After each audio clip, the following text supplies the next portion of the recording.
अस्सलामुअलैकुम। आज मेरा नाम सईद फैजान हुसैन है और आज मैं आप लोगों को बता रहा हूँ कि किस तरीके से अप्लाई करें द ओवरसीज यूनिवर्सिटीज़ में, बिलखसूस जर्मनी की।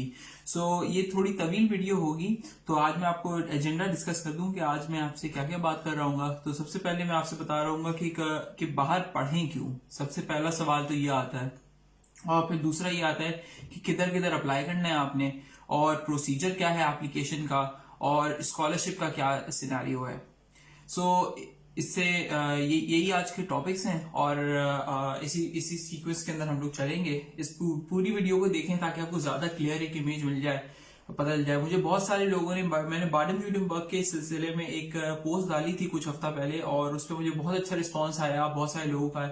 लेकिन मुझे ताज्जुब हुआ इस बात के ऊपर कि बहुत सारे लोगों को ये पता ही नहीं है कि अप्लाई कैसे करना है जर्मनी के अंदर, और पढ़ाई का क्या सिलसिला है यहाँ पर, कौन सी यूनिवर्सिटीज हैं, किस तरीके से हैं। So without further do let's get started. सबसे पहले जो आज मेरी यानी कि जो एजेंडा के अंदर हमारे पास चीज है वो ये है कि हम बाहर पढ़ें क्यों। आखिरकार ऐसी हमें ऐसा क्या मुसीबत है या मसला है कि हम पाकिस्तान में नहीं पढ़ रहे, क्योंकि पाकिस्तान में भी यूनिवर्सिटीज हैं, हायर रैंकिंग यूनिवर्सिटीज भी हैं। लेकिन कुछ लोग कहते हैं कि यार पाकिस्तान में ही पढ़ लेते हैं, मास्टर्स कर लेते हैं, तो बाहर हम क्यों आए पढ़ने के लिए। और हम लोग आए पढ़ने के लिए तो क्या पढ़ने आए, क्या हम बैचलर्स पढ़ने के आए, या फिर हम मास्टर्स पढ़ने आए, या एमफिल या पीएचडी करने आए, तो कौन सी सिचुएशन हमारे लिए बेहतर होगी। ये सारे जो मैं अपने कुछ चीजें आपको बताऊंगा, ये मैं सब अपने ख्यालात का इजहार कर रहा हूँ। इसमें कोई सही या गलत वाली बात नहीं है। हो सकता है कि आपको कुछ मेरी बातें सही ना लगे, या कुछ में आपके जो मेरे आइडियाज हैं वो आपके आइडियाज से मुख्तलिफ हों। बराए करम यानी कि आप इसके ऊपर गुस्सा करने के बजाय या फिर ये मुझे गलत साबित करने के बजाय आप इनको एक दफा सुन लें, और जो भी आपको बेहतर मुनासिब लगता है वो आप फैसला करें, क्योंकि आफ्टर ऑल ये आपका फ्यूचर की बात है और आपके मसले की बात है। सबसे पहले हमारे जो एजेंडा में बात है कि हम लोग बाहर पढ़ने क्यों जाएं। मैं आपको इसकी एक छोटी सी स्टोरी में बताता हूँ आपको। 1960s के अंदर पाकिस्तान के अंदर लोगों का स्टैंडर्ड ऑफ लिविंग इतना ज्यादा नहीं था। आप में से जितने भी लोग हैं वो सब अपने अगर वालिदैन से पूछें कि आपके वालिदैन ने पानी कैसे पिया करते थे, तो वो ये बताएंगे कि उन लोगों के घरों में फ्रिज नहीं हुआ करता था। उस दौर के अंदर लोग सुराही इस्तेमाल करा करते थे। वो मतलब समझ लें मटके जैसी एक चीज होती है, वो थोड़ा उसका पतली उसकी नेक होती है। उसमें थोड़ा पानी ठंडा रहता है। लोग सुराही, गढ़ा या फिर मटका ये सब इस्तेमाल किया करते थे पानी पीने के लिए। मसाले जो होते थे घर के अंदर वो सिल पे पीसा जाता था। एक सिल है, आज शायद आप ढूंढने भी निकलेंगे कहीं पर आपको सिल मिल जाए, तो शायद आपको ना मिले पाकिस्तान में, लेकिन ये रिवाज था। ये 70s तक भी यही चीज चलती रही। 70s के अंदर एक नया ट्रेंड आया पाकिस्तान के अंदर, जो उससे पहले कभी पाकिस्तानियों ने उसको ऑब्जर्व नहीं किया था। वो ये था कि मिडिल ईस्ट के अंदर ऑयल एक्सप्लोर हुआ था, और मिडिल ईस्ट को वर्कफोर्स की जरूरत थी बहुत ज्यादा।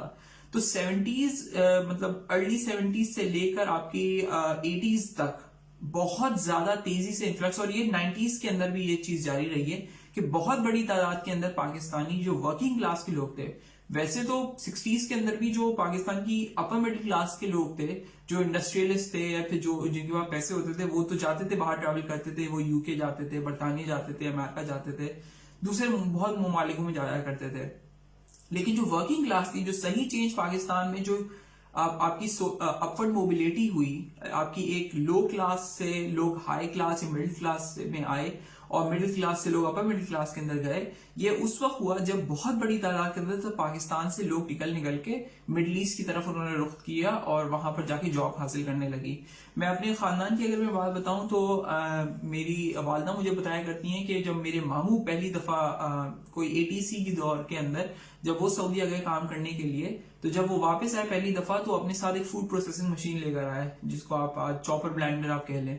और उससे पहले घर के अंदर चॉपर ब्लेंडर का कोई कॉन्सेप्ट नहीं था, और सब लोग जो थे वो सिल पे मसाला पीसते थे। तो एक ट्रांसफॉर्मेशन हुई, लोगों का स्टैंडर्ड ऑफ लिविंग अच्छा हुआ, लोगों के घर में फ्रिज आए, लोगों ने गाड़ियां रखना शुरू करी, लोगों ने जो उससे पहले लोग साइकिलों पे गुजारा कर रहे थे। ये सिचुएशन है। आप अगर कराची की 1960s वगैरह की इमेजेस आप देखें तो आपको बड़ा फर्क महसूस होगा।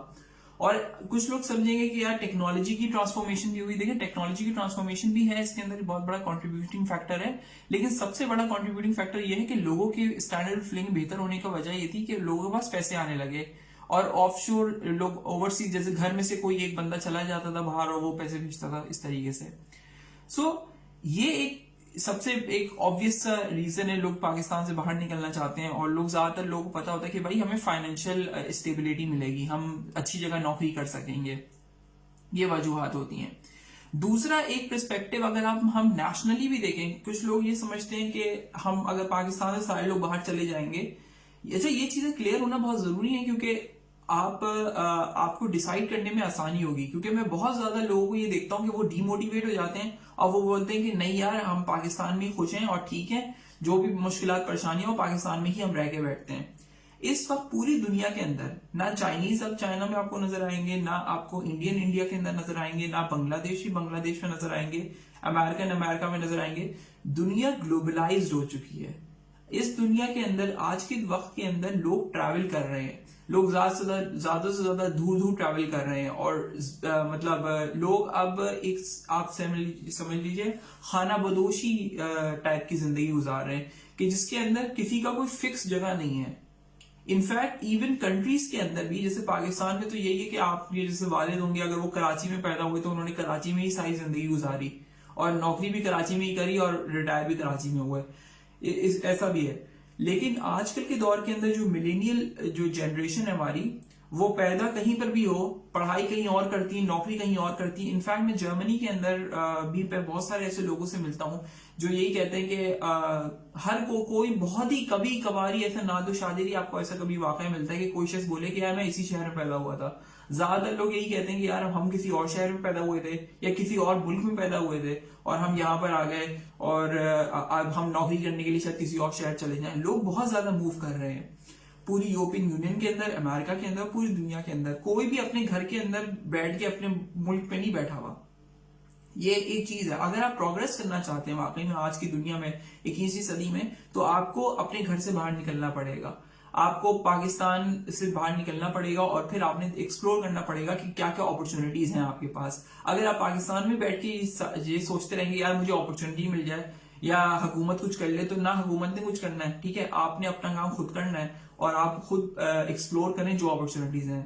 जैसे बहुत सारे लोग हैं वो कहते हैं यार मैकेट्रॉनिक्स हम पढ़ लेते हैं, तो लोग कहते हैं मैकेट्रॉनिक्स का स्कोप नहीं है पाकिस्तान में, एरोस्पेस का स्कोप नहीं है। आप पाकिस्तान तक क्यों अपने आप को लिमिट कर रहे हैं? कोई चाइना में जो बच्चा पैदा हो रहा है आज और चाइना के अंदर जो लोग आज पढ़ रहे हैं वो लोग तो अपने आप को लिमिट नहीं करते चाइना की हद तक। मैं कितने लोगों से मिलता हूँ, मैं अभी रिसेंटली एक जगह गवर्नमेंट ऑफिस में गया तो वहां पर कुछ काम था मुझे, तो मेरे बराबर में बंदा बैठा हुआ था, वेट कर रहा था, and he told me he was from Japan और वो यहाँ पर आके मास्टर्स कर रहा है। हालांकि जापान एक बहुत बेहतरीन कंट्री है जहां पर बहुत ज्यादा पढ़ाई होती है। तो वजह यह है कि कोई भी कंट्री आप परफेक्ट या खराब नहीं है, हर कंट्री के अंदर डिफरेंट अपॉर्चुनिटीज हैं। वो अपॉर्चुनिटीज आपके लिए कितनी फायदेमंद है, क्या वो अपॉर्चुनिटीज वाकई आपके लिए भी अपॉर्चुनिटीज हैं? अगर वो हैं तो वो कंट्री आपके लिए परफेक्ट होगा जाने के लिए। सो ये एक चीज है। सो इस वक्त कोई भी शख्स, कोई भी बंदा जो है वो अपने बॉर्डर में, अपनी कंट्रीज में नहीं बैठा हुआ और हर कोई एक्सप्लोर कर रहे हैं, रीच आउट कर रहे हैं, चाहे वो मिडिल ईस्ट के कंट्रीज में हो या फिर वो, मैं नॉर्थ अफ्रीका के पर्सनली बहुत सारे ऐसे लोगों को जानता हूं और उनको तकरीबन 4-5 साल से जानता हूं। मैं तकरीबन 4 ईयर्स पे लोगों को जानता हूं काफी। नॉर्थ अफ्रीका के अंदर मेरे कुछ दोस्त हैं। सो अभी 4 साल बाद उनमें से तकरीबन मेरे ख्याल से 70% जो है उनमें से कोई भी नॉर्थ अफ्रीका में नहीं रह रहा, मतलब Algeria, Morocco and all these countries. So उनमें से ज्यादातर लोग चले गए हैं, फ्रांस चले गए हैं, कोई अमेरिका चला गया, कोई मिडिल ईस्ट चला गया, कोई चाइना चला गया है। आप तस्वुर नहीं कर रहे कि लोग इसी तरीके से प्रोग्रेस कर रहे हैं, लोग अपने आप को महदूद नहीं रख रहे। तो सारी बात का लबुलबाब यही है कि आप लोग ब्रांच आउट करें, रीच आउट करें, दूसरे मुल्कों में देखें कि दूसरे मुल्कों में आपके लिए क्या अपॉर्चुनिटीज रखी हैं। आप अपने आपको सिर्फ पाकिस्तान की तरफ महदूद करके नहीं रख दें। मैं फिर एक और बात है, जैसे मैं अपने पिछले पॉइंट पे आऊंगा, जैसे लोगों का एक क्लेम होता है कि यार पाकिस्तान से अगर हर कोई चला गया बाहर तो पाकिस्तान के लिए कौन काम करेगा। ये एक अजीब सी बेवकूफों वाली बात है। वैसे मैं इस वजह से बेवकूफों वाली बात ये कहूंगा कि पाकिस्तान अगर आबादी के लिहाज से बात की जाए तो छठा बड़ा मुल्क है पाकिस्तान। 200 मिलियन के अप्रोक्सीमेट पाकिस्तान की आबादी है। अगर ये बाहर जाना भी चाहे ना सारे लोग तो नहीं जा सकते। अगर पाकिस्तान का हर शख्स बाहर भी जाना चाहिए ना, पूरी दुनिया में फैल जाए तब भी बाहर नहीं जा सकती। ये पॉसिबल नहीं है, स्टैटिस्टिकली पॉसिबल नहीं है। इतने लोग 200 मिलियन लोग माइग्रेट करके कहीं नहीं जा सकते, ऐसा नहीं है। फिर दूसरी बात यह है कि आपको बहुत सारी चीजें मिलती है। मैंने पाकिस्तान के अंदर स्टार्टअप चलाया है और मुझे प्रोजेक्ट गेन करने में मुश्किल इतनी नहीं आती थी जितनी मुझे रिसोर्स हायर करने में मसला होता था। क्योंकि मुझे अगर एक स्किल्ड रिसोर्स चाहिए होती थी तो वो बंदा मुझे मिलता नहीं था। जैसे अगर मेरे पास कोई आयोनिक फ्रेमवर्क का मेरे पास कोई प्रोजेक्ट आया लेट्स से, और मेरे पास कोई किसी भी तरीके का सॉफ्टवेयर प्रोजेक्ट आया मुझे, अब वो अमेरिका से आया, ऑस्ट्रेलिया से आया, इट डजंट मैटर। अब जब मैं इम्प्लीमेंटेशन कराने की बात करता था तो मुझे बंदे ही नहीं मिलते थे। एक होता है कि आपके पास रिसोर्स अवेलेबल है और वो महंगी रिसोर्स हो। मेरे पास तो इश्यू ये आ रहा होता था कि रिसोर्स ही अवेलेबल नहीं होती थी, और जो रिसोर्सेज जो लोग काम कर सकते थे इन प्रोजेक्ट्स के ऊपर वो ऑलरेडी 2-2.5 लाख 3 लाख रुपए पे एक अच्छी अच्छी कंपनियों में काम कर रहे होते थे, और वो बोलते थे कि हम सिर्फ और सिर्फ आपके लिए सैटरडे संडे काम कर सकते हैं।